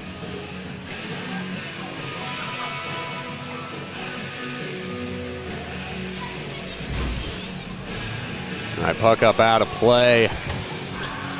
And folks, at the beginning of the second half here, I am joined by Dr. Jack Jander of Vertical Physical Therapy, a Gahanna-Lincoln graduate, actually, so we're keeping that theme running. But Jack, you're sitting down with me. You're from Columbus. You graduated here, and you've played a lot of hockey. Tell me about youth hockey around the city here and your experience with it. Yeah, for sure. So I started playing hockey when I was about 5 or 6 years old, Easton Chiller, and it was basically just learn how to skate. You know, it's grown a lot. It's evolved. It's really awesome seeing the sport grow in Columbus, and it's pretty sweet. It's pretty sweet to see this Cap City, tournament this week and next week, and seeing all the players out here supporting the youngins. It's awesome. Yeah, and unfortunately this wasn't around when you were growing up. Correct. But you've seen what it's done for the community and those kinds of things. Oh, yeah. And you're a physical therapist, doctor, certified, all of those things. Tell me a little bit about what you do at Vertical Physical Therapy. Yeah, so at Vertical Physical Therapy, it's basically like anything but the run-of-the-mill PT clinic. Work with a lot of high-level athletes, a lot of day-to-day athletes as well. Hockey players, volleyball players, a few commits actually worked with them today, which was pretty awesome. Having the opportunity to work with athletes like that is pretty incredible, and we're growing, man. I love what I do, and I love supporting athletes, and I feel like it's a huge hole, especially in the hockey world, that these players need a lot of help and, injury prevention, and that's why we're here. And we've been talking about it on the broadcast. We get a nice little chip in there from High Bank. But these guys play 70, 80. I mean, they're constantly on the ice. Yeah, and that's a lot of wear and tear, and especially on the knees. Yeah, for sure. I mean, the number one injury of a hockey player right now is the inner thigh groin strain, which is pretty interesting. Or excuse me, the lower body, since we break it down that way, right? Yep, for sure. For sure. As we get High Bank pushing in a little bit here. Still 8-2. As Chris Eberle holding strong down on the end. And J.C. Campagna, a little one-on. Logan Turnus with the save. So, Dr. Jack Jander, again with me. Your office is based out of Johnstown, Ohio. Yep. So you're local. Do you mostly work out of the office? Do you travel around? Do you cater to people in their homes? Tell me about that. Yeah, so depending on the athlete, if I'm called out to treat an athlete, I will do that. But primarily I am in office. People usually drive out to me all the way out in Johnstown. It's a growing area, but it's exactly that. It's a growing area, so it's pretty awesome to be in. He shoots, he scores. Number 63 for Battery, that's Noah Powell. Another local kid here. We take a look at the replay. Just nice little stick work there. Takes it away from him. Great shot. Yeah, Turnus, no luck there as he goes kind of the top shelf. All the way out in Johnstown, Ohio. Like I said, we're up here in Lewis Center. So you said you cater to athletes, commits, pro athletes. What about the layperson, regular person like me? Can I get some physical therapy? Absolutely, yeah. It's from full spectrum of folks. I do usually like to treat the motivated folk, you know, like if you want to get better, I'm here to help you. Whatever goals you got, if you're trying to get back to carrying your grandkid or carrying your kid and playing with your kid, keeping up with them and not letting them lose in a not letting yourself lose in a Sure. sprint battle, you know. But yeah, no, that's full spectrum of folks. So. Pickleball's on the rise. Do you treat pickleball injuries? Yes, absolutely. There's a lot of pickleball injuries, and number one right now is ankle sprains, actually. Okay. Yeah. Very interesting. Jack, where can we find more information about your business? Yeah, absolutely. So I have my website, verticalptohio.com, or you can find me on Instagram, so verticalpt_. It should be the first thing that pops up. verticalptohio.com, or get on Instagram and go verticalpt_. Once again, I am talking with Dr. Jack Jander, a physical therapist for Vertical Physical Therapy. Again, a local Gahanna Lincoln graduate and ice hockey player himself ever since the youth. So, Jack, thank you for sitting down with me. I really appreciate it. And once again, folks, that's Dr. Jack Jander from Vertical Physical Therapy. Awesome. Thanks, Ryan. Appreciate it.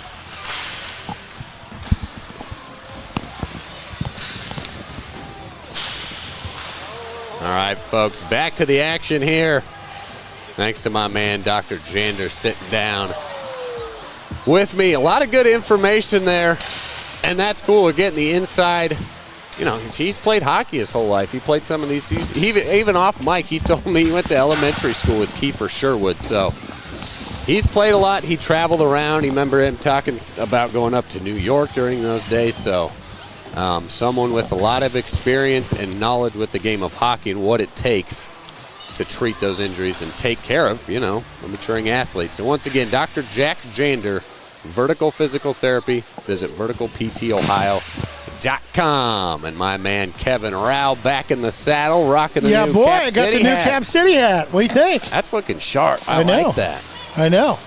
And some of There's the all stuff, kinds of stuff out there. get on up here, folks. Chiller North and Lewis Center. They got the merch table. They're still selling raffle tickets for autographed jerseys. You're going to have to go up against me because I've got a few tags in there.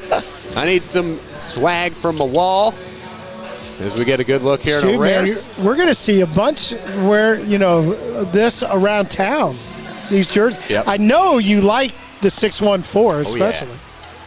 Yes, I do, as we get a little jailbreak. Sherwood trying to chip it back in on the backhand. Off the rebound.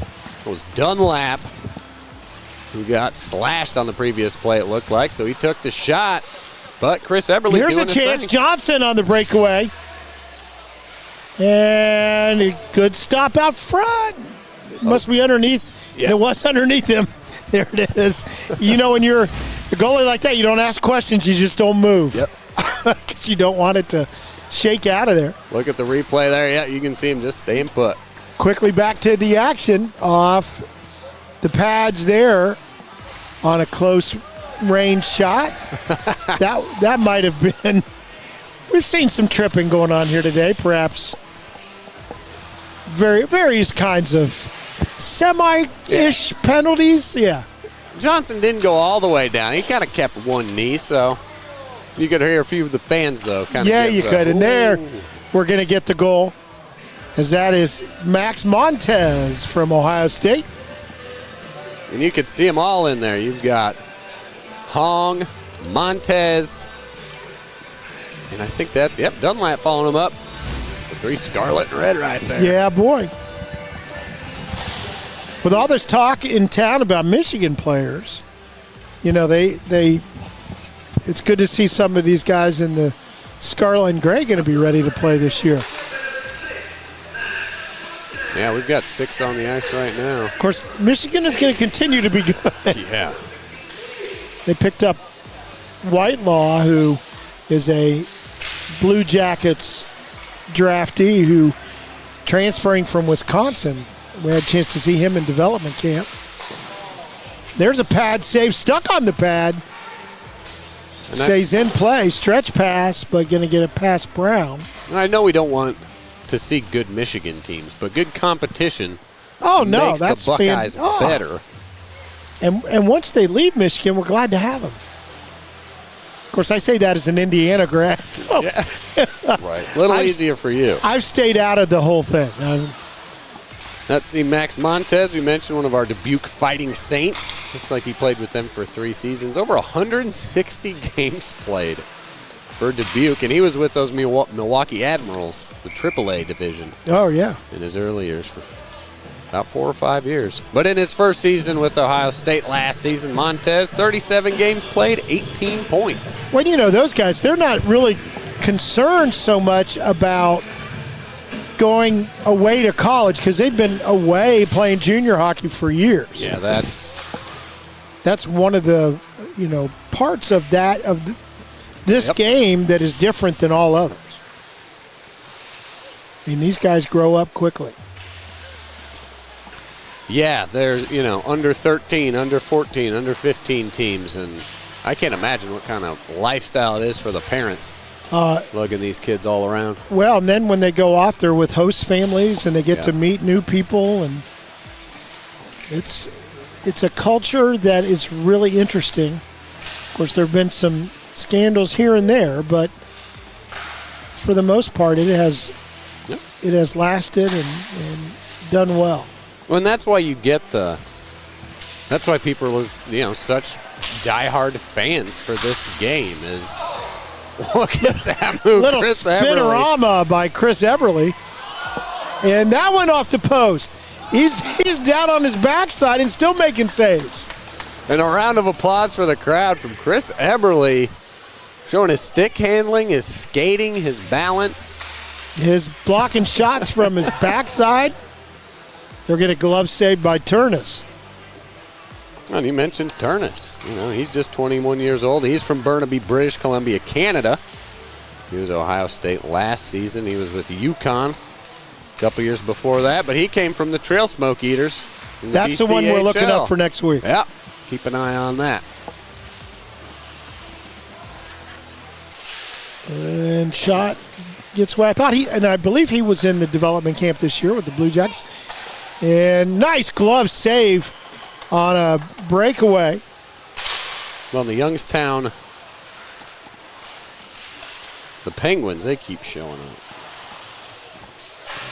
Well, there's, the USHL is, again, that's a tier up from a lot of the others we talk about, like the NAH.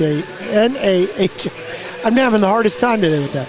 So, well, I'll tell you what, we'll do for CBUS Sports next week, we'll do a breakdown on the leagues and where they go and rank, and that way people will have a chance. You can pull that up off the interwebs and take a look and see where people play and how they move up or along. Yeah, there's a lot of different leagues out there. Ontario Hockey League, the BCHL, just a couple up there in Canada, and then some of them cross borders. Well, we've got the NOCHL, which is the Northern Ontario. Yeah. Which I can imagine how cold that is. Either a lot of daylight or no daylight. Well, that's it. And just cold. So here in a minute, we're going to give the mic to Ian Phillips, who's come across the way. He knows the way to this side of the ice. So I'm going to pass this along to him, let him chat here for just a little bit. We get a little work here from Battery. Mr. Fontaine pushing up as Ian Phillips joins us from the desk. Hello. How's it going, Ryan? Good. What's you got for me, Ian? Oh, nothing much. It's high energy down there. A lot of players starting to give a little bit more of their all this week. Yeah, so Ian, you've been back kind of working the benches there from both sides. Do you have what's the chatter? What's the strategy and game plan being talked about? Well, there's a lot of chirping, that's for sure. We got a lot of chirping. Whenever there's a call from the ref or a non-call, there's one team that really does not like it. And that's gone both ways here this game. They've been not too consistent, but that's how it is. And it's summer league, so none of the guys are taking it too seriously, which is good. Yep, I get a little complainy. Yeah, it's bound to happen here. Just under week 2. Yeah, that's with every sport, though. That's right. High Bank pushing the issue here a little bit as they're up 9-3, 10 minutes remaining here in the second period. A little low-scoring affair compared to the last one where we ended up with 27 goals. Yeah, both goalies are Ohio State. They're both playing pretty well, Eberle and Tiernes. So, yeah, they're putting on a good show here for the fans. They've had a couple of good stick saves, couple of good desperation saves. So, who have you been impressed with on the offensive side? I know Sherwood's doing quite a bit of scoring, but from that side, what have you seen from the guys coming and going? Well, obviously, Sherwood and Meyer are both having pretty strong games. Two NHL players, they were expected to do pretty well. A lot of the Buckeye boys, not Joe Dunlap, his younger brother, Jake Dunlap, he's super speedy forward. He's caught my eye a little bit just with speed alone. And it's really been the Ohio State shows we see here again. Yeah, right on cue. That's Caden Brown diving in. Turn us on his edge. Cole Castle's not playing bad either. He's a San Jose Sharks prospect, so. Yeah, another familiar name if you were with us last season. Castles was out there. John Larkin, he was here with us as well, the Buckeye. But James Hong, he's a new one. We've got the goal from him as he's got it on his tape right now. And right on cue, there he was. Goal given to Caden Brown, 9-4. High Bank leads. Caden Brown going crashing into the boards there. He looks to be no worse for wear.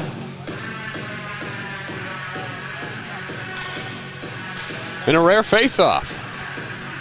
Clock still running.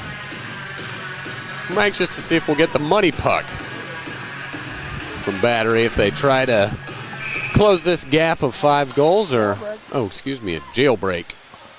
The reason as it was James Hong who took the penalty but turned away by Eberle. Nobody followed up either. Battery recovers and kicks it back this way. Yeah, it seems like High Bank has had more of a chokehold on Battery this entire game. Battery's playing a little bit of catch-up here, but looks like Battery's going to get a break here. Brown comes in on a breakaway and misses the net. Yeah, couldn't quite get that one together. Rarely do you get the breakaway. Here we go, Hong again from the left side. Turned away by Eberle. Some back and forth action here. Mason LaBelle comes flying across the red line.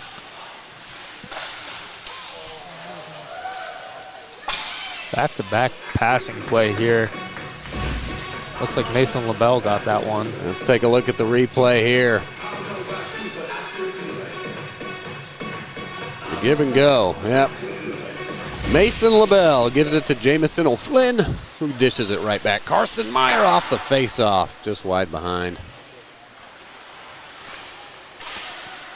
They should credit that goal to Mason LaBelle. That'll be his second. Yep.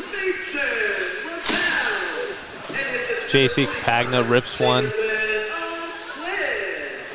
I'm surprised JC's got any gas left in the tank. Oh yeah, JC's had himself quite the day. Nice feed to Castles. Battery with these extended possessions here in the zone. Doing a good job of rotating. Or just Powell's is going to do it all himself right here. A little Graham Broadfoot-esque, excuse me, as he knocks it home. Much needed for Battery Academy right there. Yes, of course. You can expect to see that goal leg go on, too, at any point here soon. So they got 5 goals to make up here in just under 6 minutes.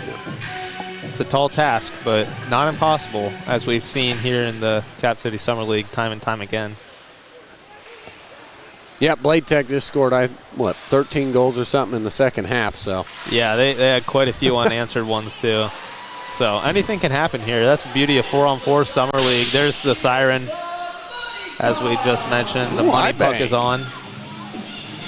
Ibank going to try and extend their lead. Nice cover up by Eberle, and I suppose they do that because they've got Sherwood and Meyer on the ice at the same time, right? Good look at the replay there.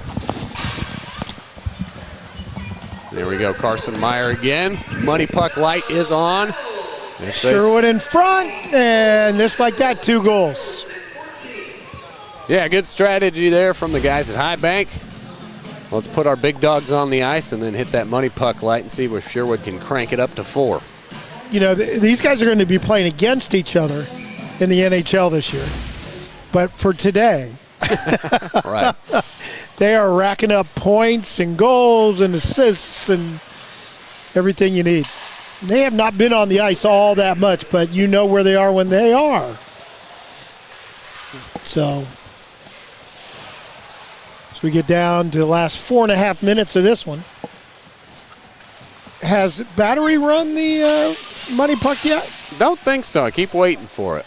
They're going to wait for Meyer and Sherwood to get off the ice and then put it up. Yeah, we had no money puck in the first half. Of course, next week we will hope to see Cam Atkinson back. And yeah, not sure about Sean Corrali. I was told he had a little knee injury as Eberle tries to stop Sherwood. Did it get in? It looks like it got through. Nope. No, did not. They called it off. I think it was underneath his pad. Yep. Yeah, and here's a look at the replay there. Sherwood. Yeah, I think it's under his pad. There it is. Yep. Did not cross the line. Remember, it's got to get all the way over the line to count. So 3.5 minutes left to go in this one. A big lead for the guys at Battery. You would expect that, although, you know, High Bank with, I mean, you've got Jack Johnson, of course, but he's a defenseman for the most part. And they're going to do it. There you go. Battery Academy. Battery doing it, although it's in the High Bank end. They'll need to get it out of there. Question is, will they pull the goalie along with that? Well, look at that. There we go. He Nice. does not look like he's going anywhere. He makes a glove save. Long pass ahead. And just off to the right of the goal. Gunnar Wolf Fontaine. Dunlap couldn't keep it, so now it'll be a 2-on-1. Again, wide of the net. Cox. And his shot, a rebound in front, no good. And still, Battery holding on to it, and the shot from the right side bounces up off the goal, and we're going to get an empty netter. Yeah, Carson Meyer. Money puck lights still on, counted as Those 2. big-time guys know when it's an empty net, too. They are not going to kid around. Yeah. Caden Brown trying to just distract him a little bit, but he knows he's beat. 14-5. And Brown will get it off the face-off. Tries to go back, but stolen away from him. And empty netter, and that'll be icing.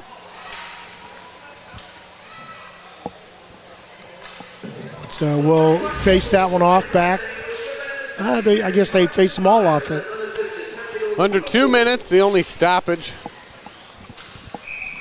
Yep, They're going to call a penalty on it and give a chance on the jailbreak, but doing a great job is Logan Turnus right there. My.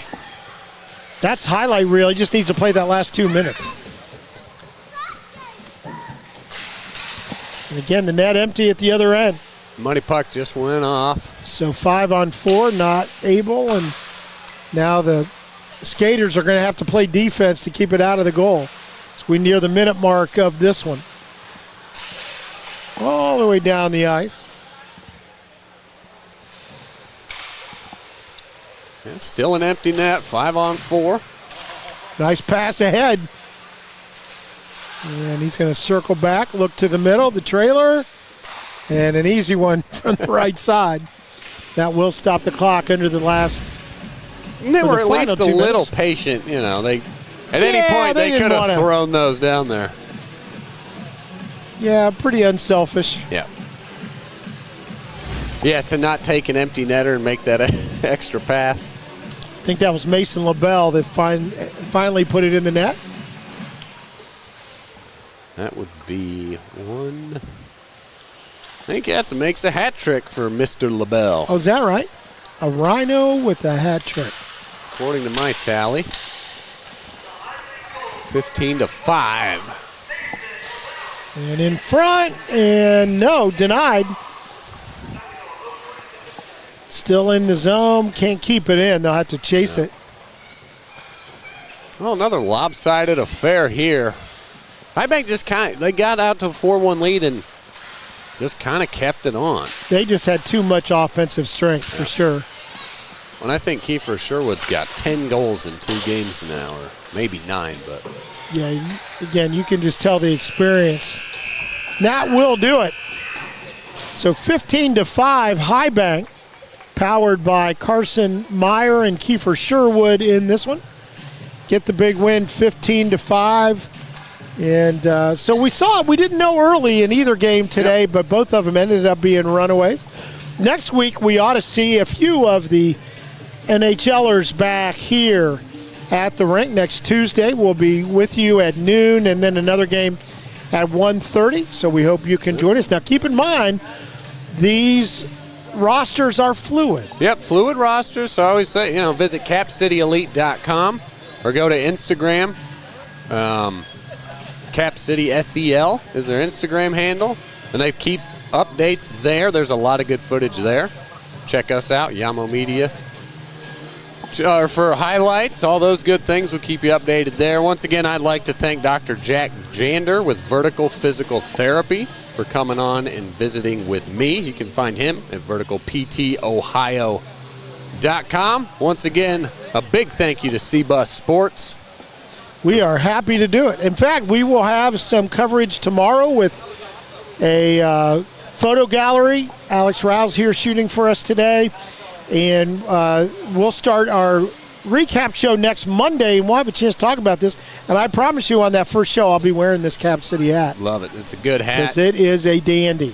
Thanks again, Ian Phillips. He's just sitting here with us. Big man sitting down. Appreciate it. And this is what it's all about. I'm going to tell you again. Chiller North, noon on Tuesdays.